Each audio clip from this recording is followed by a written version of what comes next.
हम विचरण करते हैं, जिस पृथ्वी पर हम जीवन यापन करते हैं, इस पृथ्वी की उत्पत्ति कैसे हुई,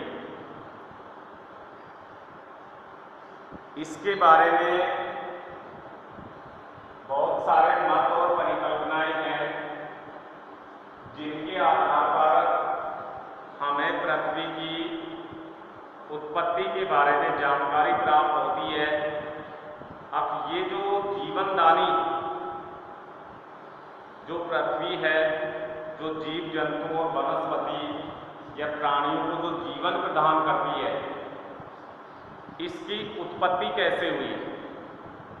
समय समय पर बहुत सारे विचारकों ने, विद्वानों ने पत्र पत्रिकाओं के माध्यम से, यानी पत्र पत्रिकाओं में छपने वाले जो लेख हैं, उनके माध्यम से हमें पृथ्वी की उत्पत्ति के बारे में जानकारी प्राप्त होती है। प्रारंभिक समय में पृथ्वी जो थी वो एक धधकते हुए आग के गोले के समान थी। पृथ्वी का प्रारंभिक स्वरूप कैसा था, इसके बारे में हमें पता चलता है कि हमारी जो पृथ्वी है वो प्रारंभिक समय में यानी एक धधकते हुए आग के गोले के समान थी, और इस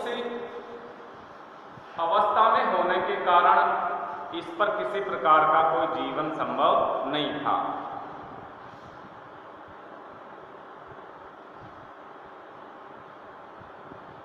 जैसे जैसे जलवायु में परिवर्तन हुआ या पृथ्वी पर हिमयुग का प्रारंभ हुआ, उसके प्रारंभ होने से इस पृथ्वी का बाह्य जो भाग है, यानी भारी जो भाग है, वो वातावरण के संपर्क में आने से धीरे धीरे क्या हो गया, ठंडा हो गया।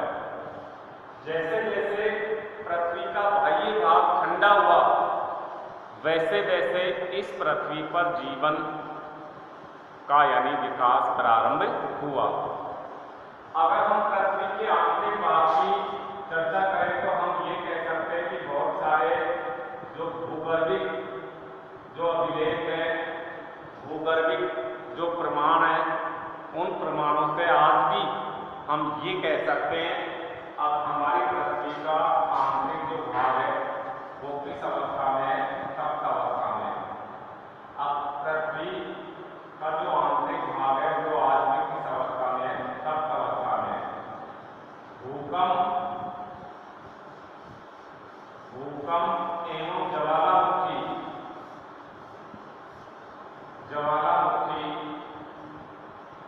इस यानी बात के प्रमाण माने जाते हैं। क्या माने जाते हैं? प्रमाण माने जाते हैं। अब भूकंप और ज्वालामुखी की क्रियाओं के माध्यम से जो मैटीरियल पृथ्वी के धरातल पर जो प्रकट होता है, उस मैटीरियल का अध्ययन करने के पश्चात हम ये कह सकते हैं कि हमारी पृथ्वी का आंतरिक भाग आज भी किस अवस्था में है, तप्त अवस्था में यानी गर्म अवस्था में माना जाता है।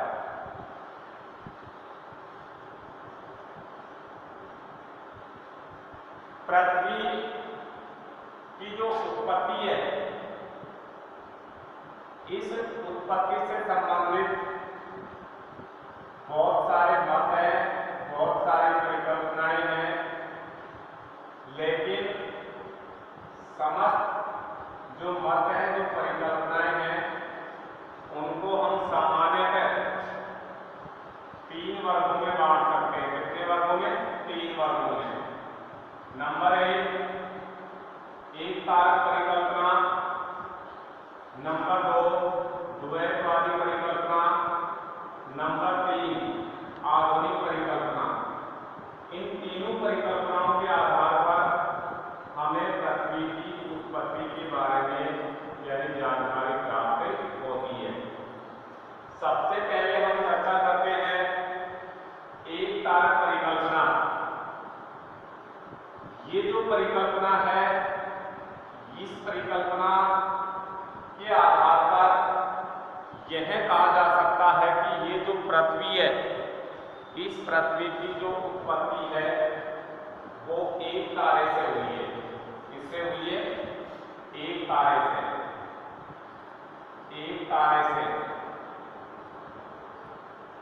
एक तारे से उत्पत्ति हुई है और इसी एक तारे के आधार पर इसको क्या नाम दिया गया है? एक तारक परिकल्पना। एक तारक परिकल्पना को जो मानने वाले जो विद्वान थे उनके एक तो है लाप्लासा, एक है चेम्बरलेन और दूसरा है मोल्टन। ये एक तारक परिकल्पना से संबंधित यानी विचारक माने जाते हैं और इन विचारकों का या इन विद्वानों का मानना है अब ये जो पृथ्वी है, इस पृथ्वी की उत्पत्ति किससे हुई है? एक तारे से। किससे हुई है? एक तारे से। इसीलिए इसको एक तारक परिकल्पना के नाम से जाना जाता है। एक तारक परिकल्पना में लाप्लासा की निहारिका परिकल्पना सबसे महत्वपूर्ण मानी जाती है। सबसे महत्वपूर्ण मानी जाती है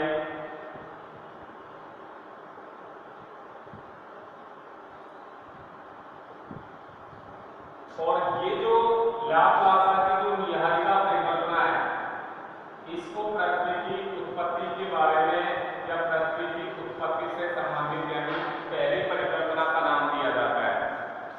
अब सबसे पहले पृथ्वी की उत्पत्ति के बारे में जो जानकारी प्राप्त होती है वो लाप्लासा की निहारिका परिकल्पना से प्राप्त होती है।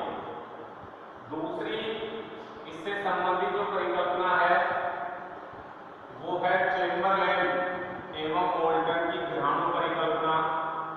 अब चेम्बरलेन और जो मोल्टन है, इन्होंने पृथ्वी की उत्पत्ति के बारे में कौन सी परिकल्पना का प्रतिपादन किया है? ग्रहाणु परिकल्पना। आखिर ग्रहों और उपग्रहों के आधार पर यानी पृथ्वी की क्या मानी जाती है? उत्पत्ति मानी जाती है।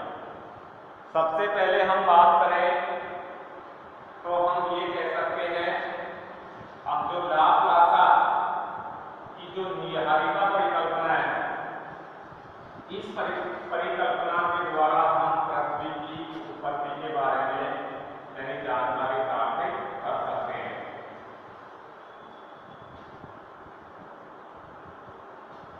लाप्लासा जो थे वो एक प्रसिद्ध भूगर्भ शास्त्री माने जाते हैं। क्या माने जाते हैं? प्रसिद्ध भूगर्भ शास्त्री। यहां हम चर्चा कर रहे हैं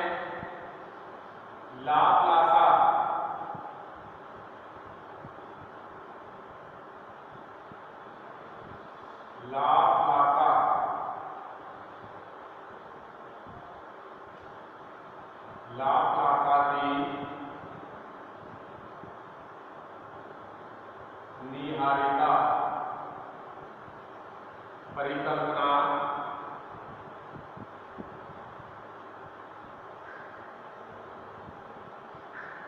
ये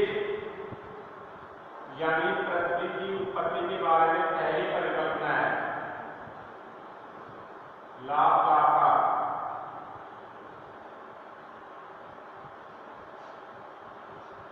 इन्होंने पृथ्वी की उत्पत्ति के बारे में जिस परिकल्पना का प्रतिपादन किया है उसको हम कहते हैं निहारिका प्रतिपादन।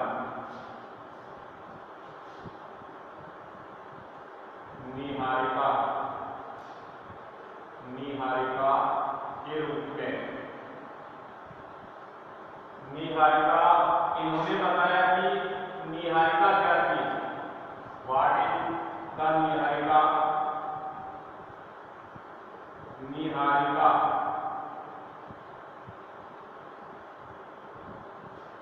ब्रह्मांड में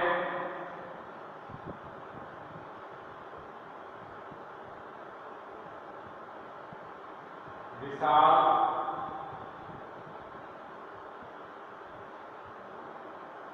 ब्रह्मांड में विशाल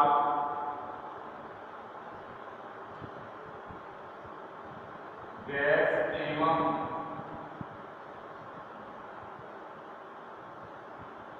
धूल के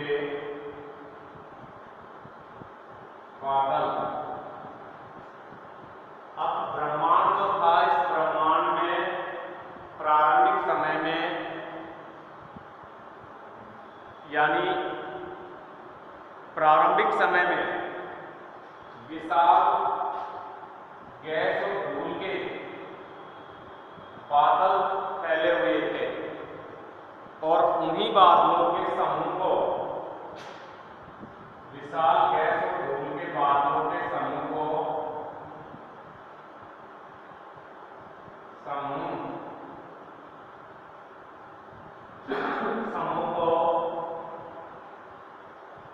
नीहारिका का नाम दिया गया।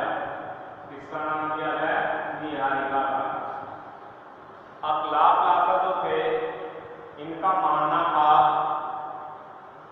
अब प्रारंभिक समय में जो ब्रह्मांड था, उस ब्रह्मांड में गैस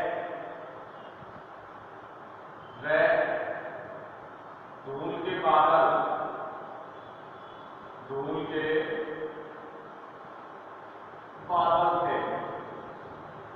इन्हीं को यानी लाप्लासा ने क्या नाम दिया? नीहारिका का नाम दिया।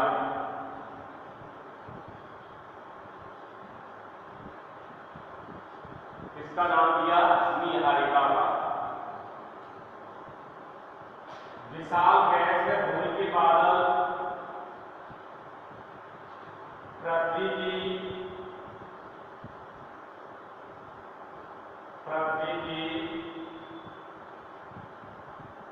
गुरुत्वाकर्षण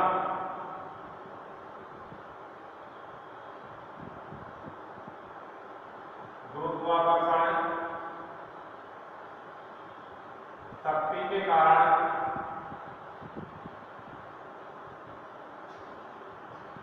पृथ्वी की गुरुत्वाकर्षण शक्ति के कारण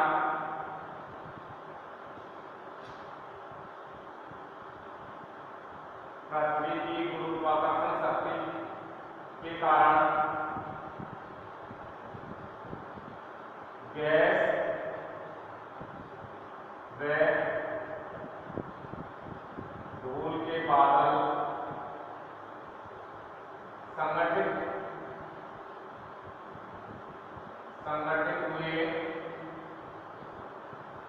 संगठित हुए। जैसे जैसे पृथ्वी की गुरुत्वाकर्षण शक्ति के कारण ये गैस व धूल के बादल संगठित होते गए, वैसे वैसे इनसे यानी अलग अलग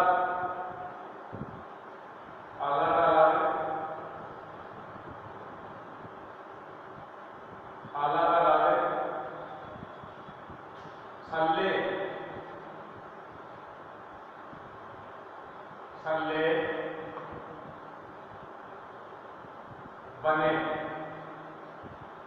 इन्हीं छल्लों से ग्रहों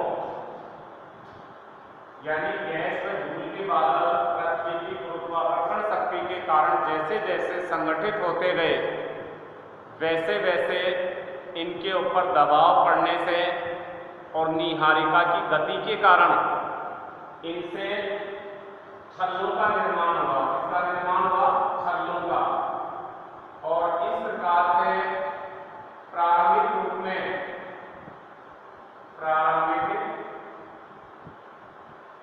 रूप में 9 छल्लों का निर्माण हुआ और इन 9 छल्लों को किसका नाम दिया गया? गिरोह का। किसका नाम दिया गया?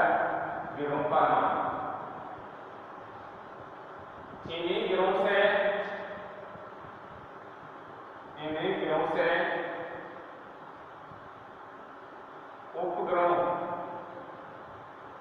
उपग्रहों का निर्माण हुआ। जिस प्रक्रिया से ग्रहों का निर्माण हुआ उसी प्रक्रिया से यानी उपग्रहों का निर्माण माना जाता है। तो हम ये कह सकते हैं अब लाप्लासा की जो नीहारिका जो परिकल्पना थी वो गैस व धूल के बादलों पर आधारित थी। ये गैस और धूल के बादल ब्रह्मांड में यानी अनियंत्रित रूप से फैले हुए थे, लेकिन गुरुत्वाकर्षण शक्ति के कारण ये धीरे धीरे विशाल गैस व धूल के बादल संगठित हुए और इनके संगठित होने से, इनका आकार बढ़ने से और दबाव पड़ने से इनसे यानी 9 प्रकार के छल्ले क्या हुए, अलग हुए। इन्हीं छल्लों को किसका नाम दिया गया? ग्रहों का नाम दिया गया। किसका नाम दिया गया था? ग्रहों का। जिस प्रकार से ग्रहों का यानी निर्माण हुआ उसी प्रक्रिया के तहत यानी ग्रहों से किसका निर्माण हुआ? उपग्रहों का। तो ये लाप्लासा की यानी नीहारिका परिकल्पना मानी जाती है।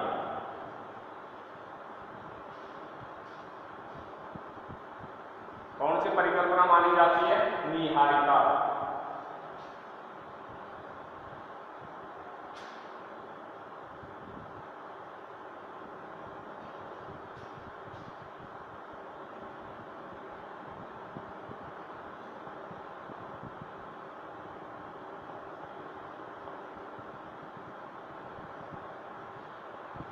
देखिए नीहारिका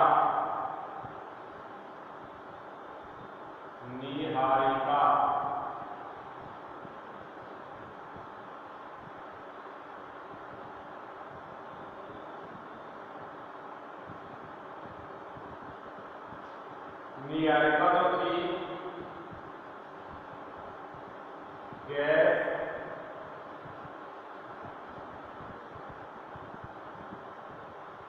और धूल बादल